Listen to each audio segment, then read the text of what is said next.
Donald Trump ने एक तानाशाही दिखाने की कोशिश करी, लेकिन अब लगता है जैसे ज़्यादातर कंपनियां उनके तानाशाही को झेलने के मोड में नजर नहीं आ रही हैं। ब्रॉस ब्रेंड ने अब भारत को लेकर क्या कहा है, वहीं दूसरी तरफ एप्पल ने एक बड़ा ऐलान कर दिया है। धमकियों का असर होता हुआ नजर नहीं आ रहा है। जियोपॉलिटिक्स में बहुत कुछ चल रहा है, हमेशा की तरह जानने को मिलेगा बहुत कुछ। आइए जानते हैं इन खबरों को विस्तार से। ब्रॉस ब्रेंड ने भारत की आर्थिक वृद्धि की प्रशंसा करते हुए कहा कि भारत ने हाल के सालों में उल्लेखनीय प्रगति की है। एक्स पर पोस्ट के अनुसार उन्होंने 2023 में भविष्यवाणी की थी कि भारत 2033 तक $10 ट्रिलियन की अर्थव्यवस्था बन जाएगा और वैश्विक स्तर पर G3 यानी कि अमेरिका, चीन भारत का हिस्सा होगा। 2025 तक भारत ने जापान को पीछे छोड़कर $4 ट्रिलियन की अर्थव्यवस्था का दर्जा हासिल कर लिया है, जैसा कि नीति आयोग के CEO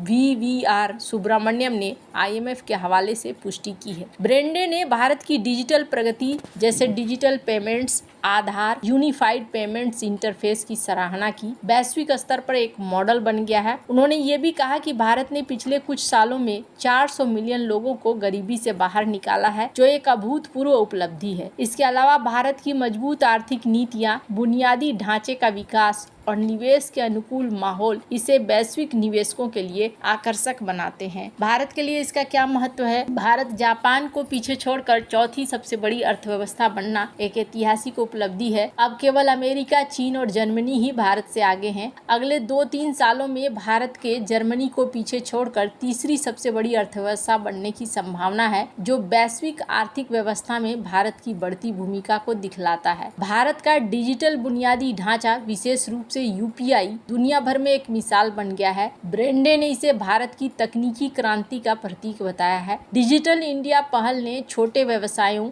ग्रामीण अर्थव्यवस्था और वित्तीय समावेशन को बढ़ावा दिया है। भारत ने 400 मिलियन लोगों को गरीबी से बाहर निकाला है, जो वैश्विक स्तर पर एक बड़ी उपलब्धि है। ये सामाजिक आर्थिक नीतियों और समावेशी विकास का परिणाम है। भारत का मैन्युफैक्चरिंग क्षेत्र, विशेष रूप से रक्षा और इलेक्ट्रॉनिक्स में तेजी से बढ़ रहा है। मेक इन इंडिया पहल ने विदेशी निवेश को आकर्षित किया है, जैसे कि दसोल्ट एविएशन, टाटा की साझेदारी, राफेल फ्यूजलाज निर्माण ने। भारत का स्टार्टअप पारिस्थितिकी तंत्र भी दुनिया में तीसरे स्थान पर है, जो नवाचार और उद्यमिता को बढ़ावा देता है। भारत की आर्थिक प्रगति को समझने के लिए 1991 के आर्थिक सुधार एक महत्वपूर्ण ऐतिहासिक उदाहरण है। उस समय भारत गंभीर आर्थिक संकट का सामना कर रहा था, जिसमें विदेशी मुद्रा भंडार केवल $1 बिलियन तक कम हो गया था और देश को अपने सोने के भंडार को गिरवी रखना पड़ा था। तत्कालीन प्रधानमंत्री PV नरसिम्हा राव, वित्त मंत्री डॉक्टर मनमोहन सिंह ने आर्थिक उदारीकरण की शुरुआत की थी। लाइसेंस राज को समाप्त किया गया था, जिसने निजी क्षेत्र को बढ़ावा दिया। विदेशी FDI को प्रोत्साहित किया गया,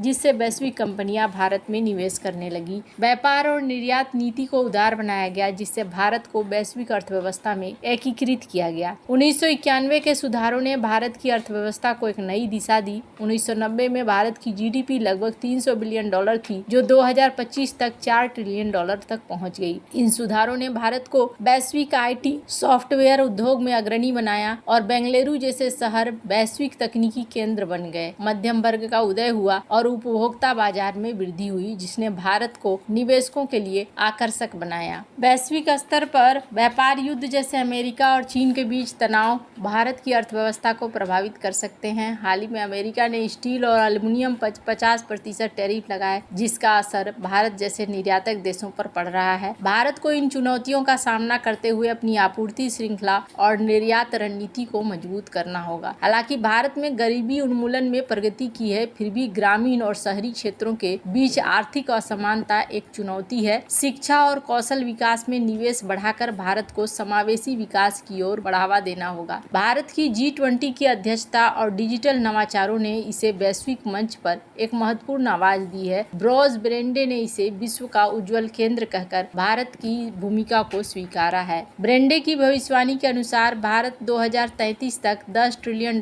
की अर्थव्यवस्था बन सकता है। यह भारत को वैश्विक आर्थिक शक्ति के रूप में स्थापित करेगा और इसके लिए भारत को नवीनीकरणीय ऊर्जा, हरित टेक्नोलॉजी और एआई जैसे क्षेत्रों में निवेश बढ़ाना होगा। भारत का रक्षा क्षेत्र जैसे दासोड टाटा साझेदारी, जापान के साथ इंजन का सह प्रोडक्शन भारत को वैश्विक आपूर्ति श्रृंखला में एक महत्वपूर्ण खिलाड़ी बनाएगा। विश्व आर्थिक मंच के सीईओ ब्रोज ब्रेंडे का बयान है कि भारत विश्व का उज्जवल केंद्र है। भारत की आर्थिक, तकनीकी, सामाजिक प्रगति को रेखांकित करता है। जापान को पीछे छोड़कर चौथी सबसे बड़ी अर्थव्यवस्था बनना, 2033 तक $10 ट्रिलियन की अर्थव्यवस्था बनने की संभावना भारत की वैश्विक नेतृत्व की क्षमता को दिखलाता है। 1991 के आर्थिक सुधारों ने भारत को वैश्विक अर्थव्यवस्था में एकीकृत करने का आधार तैयार किया, लेकिन वर्तमान प्रगति डिजिटल नवाचार, रक्षा विनिर्माण और समावेशी विकास पर केंद्रित है। भारत को वैश्विक व्यापार तनाव और आर्थिक असमानता जैसे चुनौतियों का सामना करते हुए अपनी नीतियों को और मजबूत करना होगा ताकि यह वैश्विक आर्थिक व्यवस्था में G3 का हिस्सा बन सके। अभी देखने को मिल रहा है कि एप्पल ने एक और बड़ा झटका दिया है और अमेरिका को ये झटका मिला है। डोनाल्ड ट्रंप के धमकियों का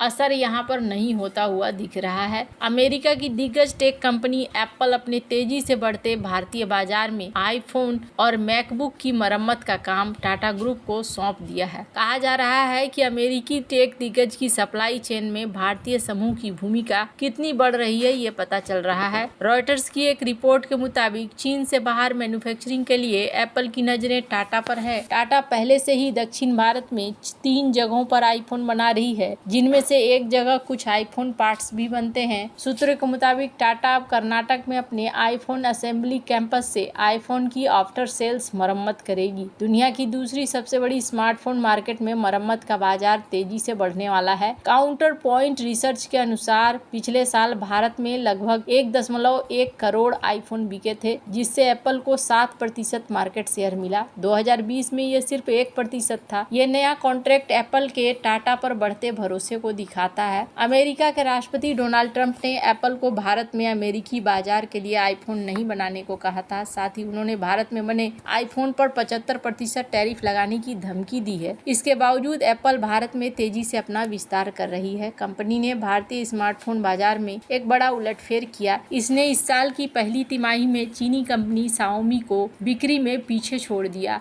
और एप्पल अब बाजार हिस्सेदारी के मामले में टॉप 5 में शामिल हो गई है। टाटा ग्रुप दक्षिण भारत में 3 सुविधाओं में आईफोन का निर्माण करता है, जिसमें से एक सुविधा कुछ आईफोन कंपोनेंट्स के उत्पादन के लिए भी है। टाटा ने 2023 में विस्ट्रॉन की भारतीय आईफोन विनिर्माण इकाई को $125 मिलियन में खरीदा और 2024 में तमिलनाडु में पेगाट्रॉन की आईफोन फैक्ट्री में 60% हिस्सेदारी हासिल करी। इन अधिग्रहणों ने टाटा को भारत में एप्पल का एक प्रमुख आपूर्तिकर्ता बनाया, जो फॉक्सकॉन के साथ कंपटीशन करता है। साइबर मीडिया रिसर्च के अनुसार यह साझेदारी भारत में रिफर्बिश्ड आईफोन और मैकबुक की बिक्री शुरू करने का आधार तैयार कर सकती है, जैसा कि एप्पल अमेरिका में करता है। भारत में आईफोन की बिक्री 2024 में लगभग 11 मिलियन यूनिट तक पहुंच गई है, जिससे एप्पल के बाजार का हिस्सा 2020 के 1% तक पहुंच चुका है। यानी मेक इन इंडिया और आत्मनिर्भर भारत के लिए भी अच्छा है। चीन से आपूर्ति श्रृंखला का विविधीकरण होगा, बाजार बढ़ेगा और रिफर्बिश्ड डिवाइस की संभावना होगी। यह अमेरिका को भी इस चीज को दिखला रहा है कि डोनाल्ड ट्रंप जो सोच रहे हैं उसी रास्ते पर कंपनियां नहीं चलेंगी। वैसे आपको क्या लगता है, इन सब मामले में आपकी क्या राय है? कमेंट कर जरूर बताएं। जल्द मिलते हैं अगले वीडियो में नई खबर के साथ।